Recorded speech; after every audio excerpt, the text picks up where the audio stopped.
അസ്സലാമു അലൈക്കും വറഹ്മത്തുള്ളാഹി വബറകാതുഹു. ബിസ്മില്ലാഹി വൽഹംദുലില്ലാഹ് വസ്സലാത്തു വസ്സലാമു അലാ അഷ്റഫിൽ മുർസലീൻ വഅലാ ആലിഹി വസഹ്ബിഹി അജ്മഈൻ. അമ്മാ ബഅദ്.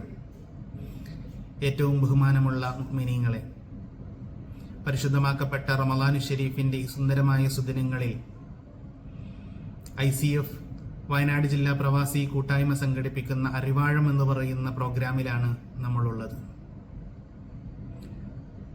പരിശുദ്ധമാക്കപ്പെട്ട റമളാൻ ഷരീഫ് ആഗതമായത് മുതൽ, അതല്ലെങ്കിൽ എല്ലാ റമളാനിലും നമ്മൾക്കൊക്കെ സുപരിചിതമായ പരിശുദ്ധ ഖുർആനിലെ ആയത്താണ് യാ അയ്യുഹല്ലദീന ആമനു കുതിബ അലൈക്കുമുസ് സിയാമു കമാ കുതിബ അലല്ലദീന മിൻ ഖബ്ലിക്കും ലഅല്ലക്കും തത്തഖൂൻ.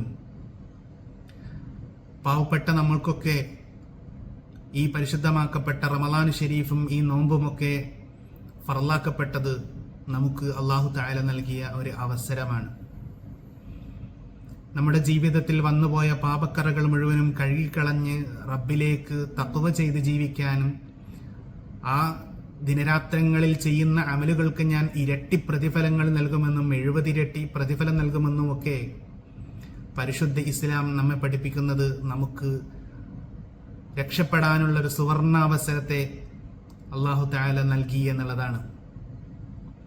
ഈ അവസരങ്ങളെ നാം പരമാവധി ഉപയോഗപ്പെടുത്തേണ്ടതുണ്ട്. നമ്മളൊക്കെ മനുഷ്യരാണ്. മാനുഷിക സഹജമായി നമുക്ക് ധാരാളം തെറ്റുകുറ്റങ്ങൾ നമ്മുടെ ജീവിതത്തിൽ സംഭവിച്ചു പോയേക്കാം. നമ്മളൊരു നോർമലായി ചിന്തിക്കുന്നതിന് പകരം ഒരു ബുക്കും പേപ്പറും എടുത്ത് നാം ചെയ്തു കൂട്ടിയ പാപങ്ങളുടെ ലിസ്റ്റ് എടുക്കുകയാണെങ്കിൽ അതിൽ ഭീമാകാരമായതും ചെറുതും വലുതുമൊക്കെ ആയി ധാരാളം തെറ്റുകുറ്റങ്ങൾ സംഭവിച്ചിട്ടുണ്ടാകും. ഒരുപക്ഷെ ആ ലിസ്റ്റ് നമ്മൾ വായിക്കുമ്പോൾ നമുക്ക് തന്നെ നാണക്കേട് തോന്നും. അത്രയും വലിയ തെറ്റുകുറ്റങ്ങൾ ഒരു പക്ഷേ നമ്മുടെ ജീവിതത്തിലൊക്കെ സംഭവിച്ചു പോയിട്ടുണ്ടാകാം. അല്ലാഹു തആല നമുക്ക് മാപ്പ് നൽകുമാറാകട്ടെ. വന്നഫ്സു കത്തിഫിലി ഇൻ തുഹ്മിൽഹു ശബ്ബ അലാ ഹുബ്ബിർ റളാഇ വ ഇൻ തഫ്തിംഹു യംഫതിമി. ഇമാമുന ബുസൂരി റളിയല്ലാഹു അൻഹു നമ്മളെ പഠിപ്പിക്കുന്നത്, ശരീരം ഒരു മുലകുടിപ്രായത്തിൽ നിന്ന് വിരമിക്കാനിരിക്കുന്ന കുട്ടിയെ പോലെയാണ്. ആ കുട്ടിക്ക് ആ ശീലം നിർത്തണമെങ്കിൽ അതൊന്ന് പെട്ടെന്ന് സ്റ്റോപ്പ് ചെയ്തെങ്കിൽ മാത്രമേ അത് നിർത്താൻ കഴിയുള്ളൂ. അല്ലാതെ ഇടക്കും നിലക്കും വീണ്ടും വീണ്ടും കൊടുത്തുകൊണ്ടിരുന്നാൽ ആ കുട്ടി 3 വയസ്സും 4 വയസ്സുമായാലും മുലകുടി നിർത്തുകയില്ല, കുട്ടി കുടിച്ചുകൊണ്ടേയിരിക്കും. ഇതുപോലെ ശരീരത്തിന്റെ വികാരങ്ങൾക്കനുസരിച്ച്, ആഗ്രഹങ്ങൾക്കനുസരിച്ച് നമ്മളിങ്ങനെ കെട്ടഴിച്ച് വിട്ടുകൊണ്ടേയിരുന്നാൽ ആ ശരീരം തെറ്റിലായി തന്നെ പോയിക്കൊണ്ടിരിക്കും. ഇതുപോലുള്ള പരിശുദ്ധമാക്കപ്പെട്ട റമളാനു ഷരീഫ് പോലുള്ള അവസരങ്ങൾ അല്ലാഹു തആല നമുക്ക് കനിഞ്ഞു നൽകിയിട്ട്, ആ നൽകിയ അവസരങ്ങൾ ഉപയോഗപ്പെടുത്തി നമ്മൾ തെറ്റുകളിൽ നിന്ന് മാറി നിന്ന് തഖ്വയോടുകൂടെ ജീവിക്കാൻ വേണ്ടി പരിശ്രമിച്ച് പാപങ്ങളൊക്കെ കഴുകി വൃത്തിയാക്കിയാൽ നമുക്ക് രക്ഷപ്പെടാൻ സാധിക്കും. അതിനു വേണ്ടിയിട്ടാണ് ഇത്തരം അവസരങ്ങൾ നൽകിയിട്ടുള്ളത്. ഇന്നത്തെ കാലത്ത് വിശ്വാസികളായ മുസ്ലിമീങ്ങളായ നമ്മുടെ ചുറ്റുഭാഗത്തും നമ്മുടെയും ഒക്കെ ജീവിതമെടുത്ത് പരിശോധിക്കുമ്പോൾ തെറ്റുകളെ വളരെ ലാഘവത്വത്തോടുകൂടെ കൈകാര്യം ചെയ്യുന്ന ഒരു പ്രവണതയാണുള്ളത്. ഞാനിത് പറയുമ്പോൾ ചെറിയ ചെറിയ തെറ്റുകളെ കുറിച്ചല്ല പറയുന്നത്. വലിയ വലിയ തെറ്റുകളെപ്പോലും വളരെ നിസാരമായി കണ്ടുകൊണ്ട് ജീവിതത്തിൽ ചെയ്തു കൂട്ടുന്നവരായി നമ്മളൊക്കെ അധപ്പതിച്ചു പോയിട്ടുണ്ട്. അത് തെറ്റാണ് എന്ന് പോലും തിരിച്ചറിയാത്ത വണ്ണം സമൂഹത്തിൽ വ്യാപകമായിരിക്കുന്നു. ഉദാഹരണത്തിന് പറയുകയാണെങ്കിൽ പലിശ. ഈ പലിശ എന്ന് പറയുന്ന മാരകമായ ഈ തെറ്റ് പലപ്പോഴും നമ്മളൊക്കെ വളരെ നിസ്സാരമായി കൈകാര്യം ചെയ്യുന്ന ഒരു കാര്യമാണ്. അതുപോലെ തന്നെ ചില ആളുകളോടൊക്കെ നമ്മൾ സംസാരിക്കുമ്പോൾ ചില തെറ്റുകളെ കുറിച്ചൊക്കെ ഓർമ്മപ്പെടുത്തുമ്പോൾ അവർ നമ്മോട് പ്രതികരിക്കാറുള്ളത് എന്താണ്? ഇന്നത്തെ കാലത്ത് അങ്ങനെയൊക്കെ നോക്കിയാൽ നടക്കാൻ പറ്റുമോ? അല്ലെങ്കിൽ അതൊക്കെ ഇപ്പം നമ്മളെ കാലത്ത് നമ്മളെ കുടുംബത്തിൽ അപ്ലൈ ചെയ്യാൻ പറ്റുമോ എന്നിങ്ങനെയൊക്കെ ചിലപ്പോൾ ചില ചോദ്യങ്ങൾ ചോദിക്കാറുണ്ട്. മഹാനായ ഇബ്നു മസ്ഊദ് റളിയല്ലാഹു അൻഹു പറയുന്നൊരു വാചകം കാണാം.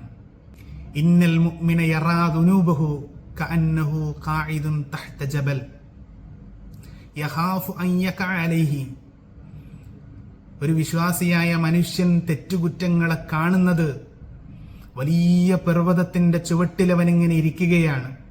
ആ പർവ്വതമെങ്ങാനും അവന്റെ തലയിലേക്ക് വീഴുമോ എന്ന ഭയത്തോടുകൂടെ അവൻ ഇരിക്കുമ്പോൾ അവന്റെ മാനസികാവസ്ഥ എങ്ങനെയായിരിക്കും? അതുപോലെയാണ് ഒരു വിശ്വാസിയെ സംബന്ധിച്ചിടത്തോളം തെറ്റുകളും കുറ്റങ്ങളും എന്ന് പറയുന്നത്. നേരെ മറിച്ചൊരു തമ്മാടിയെ സംബന്ധിച്ച്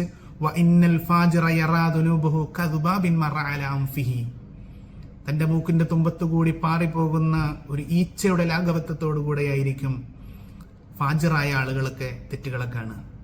അങ്ങനെ നോക്കുകയാണെങ്കിൽ നമ്മുടെ സമൂഹത്തിൽ ഇന്ന് ഫാജിരിങ്ങൾ മാത്രമേ ഉള്ളൂ എന്ന് നമുക്ക് പറയേണ്ടി വരും. അള്ളാഹു താല നമ്മളെ കാത്തുരക്ഷിക്കുമാറാകട്ടെ. അള്ളാഹുവിന് തഖ്വ ചെയ്തുകൊണ്ട് ജീവിക്കുന്ന നല്ലവരിൽ അള്ളാഹു താല നമ്മെ ഉൾപ്പെടുത്തി അനുഗ്രഹിക്കുമാറാകട്ടെ. നമ്മളൊന്ന് ആലോചിച്ച് നോക്കൂ, നമുക്ക് അള്ളാഹു താല നൽകിയ അനുഗ്രഹങ്ങൾ എത്രമാത്രം വലുതാണ്. നമ്മൾ കണ്ടുകൊണ്ടിരിക്കുന്ന നമ്മുടെ കണ്ണ്, നമ്മുടെ മൂക്ക്, നമ്മുടെ വായ, നമ്മുടെ വയറ്, നമ്മൾ ഇത്ര കാലമായിട്ടൊരു വാട്ടർ സർവീസ് നമ്മൾ ഹൃദയത്തിന് ചെയ്തിട്ടില്ല. നമ്മളെ കിഡ്നിക്ക് നമ്മൾ സ്പെഷ്യലായിട്ടൊരു സർവീസും ചെയ്തിട്ടില്ല. നമ്മൾ ആന്തരികമായ പല അവയവങ്ങളുണ്ട്. ഇതൊക്കെ എത്രമാത്രം വലിയ അത്ഭുതകരമായ പ്രവർത്തനങ്ങളാണ് നടത്തിക്കൊണ്ടിരിക്കുന്നത്. നമ്മൾ കഴിക്കുന്ന വെള്ളം, നമ്മൾ കഴിക്കുന്ന പാല്, നമ്മൾ കഴിക്കുന്ന കൊക്കക്കോള നിറം കറുപ്പാണ്, പാലിന് നിറം വെളുപ്പാണ്, ഭക്ഷണത്തിന്റെ നിറങ്ങൾ പലതാണ്, രുചികൾ പലതാണ്. എന്നാൽ ഇതൊക്കെ കഴിക്കുന്ന നമ്മളെ വയറിൽ പോയി അത് ഫിൽട്ടർ ചെയ്ത് പുറത്തേക്ക് വരുമ്പോൾ മൂത്രമായും മലമായും മറ്റു രക്തമായും ശരീരത്തിന് ആവശ്യമായ എനർജികൾ അതായും അതുപോലെ തന്നെ പ്രതിരോധശേഷി അതായും ഒക്കെ ഇങ്ങനെ മാറ്റി മറിഞ്ഞുകൊണ്ട് നമ്മുടെ ശരീരത്തിൽ അള്ളാഹു സുബ്ഹാനഹു വ തആല സംവിധാനിച്ചു. നമ്മുടെ ശരീരത്തൊലിപ്പുറത്ത് നമുക്ക് നോക്കിയാൽ കാണാത്ത സുഷിരങ്ങളിലൂടെ നമ്മുടെ ശരീരത്തിന് വേണ്ടാത്ത വിയർപ്പുകൾ അള്ളാഹു തആല നമ്മൾ ശരീരത്തിൽ നിന്ന് പുറന്തള്ളിക്കൊണ്ടിരിക്കുന്നു. ഹൃദയമിടിപ്പ് ഒരു നിമിഷം പോലും നിലയ്ക്കാതെ തലച്ചോറ് മുതൽ കാൽപാദത്തിന്റെ തുമ്പ് വരെ ഇന്നും ഓടിക്കൊണ്ടിരിക്കുന്നു. ആ സംവിധാനങ്ങൾക്കൊന്നും റബ്ബ് സുബ്ഹാനഹു വ തആല സ്റ്റോപ്പ് നൽകിയിട്ടില്ല. എന്നിട്ടും നമ്മൾ പാപം ചെയ്ത് ജീവിക്കുന്നവരായി മാറി. നമ്മൾ എത്ര നന്ദി കെട്ടവരാണ് നമ്മൾ ആലോചിച്ച് നോക്കൂ. എന്നിട്ടും അള്ളാഹുവിന്റെ കാരുണ്യം നോക്കണം നിങ്ങൾ. അള്ളാഹു തആല നമ്മളെ പഠിപ്പിക്കുന്ന എന്താ അറിയോ? അല്ലാഹു അഫ്റഹു ബിതൗബതി അബ്ദിഹി മിൻ റജുലിൻ നസല മൻസിലൻ വബിഹി മഹ്ലക വമഅഹു റാഹിലതുഹു അലൈഹാ തആമുഹു വശറാബുഹു ഫവളഅ റഅസഹു ഫനാമ നൗമതൻ. ഒരു മനുഷ്യൻ വിജനമായ പ്രദേശത്ത് മരുഭൂമണലിലൂടെ സഞ്ചരിച്ചു കൊണ്ടിരിക്കുകയാണ്. അവന്റെ വാഹനപ്പുറത്ത് അവന്റെ ഭക്ഷണവും അവന്റെ വെള്ളവും അവന്റെ ആവശ്യ സാധനങ്ങളെല്ലാം അവന്റെ ഭക്ഷണപ്പുറത്താണ്. അങ്ങനെ അതിന്റെ മുകളിൽ തലവെച്ച് ക്ഷീണിതനായി അവൻ കിടന്നുറങ്ങി. അങ്ങനെ അവൻ ഉണർന്നു നോക്കുമ്പോൾ അവന്റെ വാഹനത്തെ കാണുന്നില്ല. അവന്റെ വെള്ളം നഷ്ടപ്പെട്ടു, ഭക്ഷണം നഷ്ടപ്പെട്ടു, എല്ലാം നഷ്ടപ്പെട്ടു. അവന്റെ യാത്ര വഴിമുട്ടി. അവൻ ഇനി എങ്ങോട്ട് പോകും, എങ്ങനെ പോകും ഈ മരുഭൂമണലിലൂടെ എന്നറിയാൻ പറ്റുന്നില്ല. അങ്ങനെ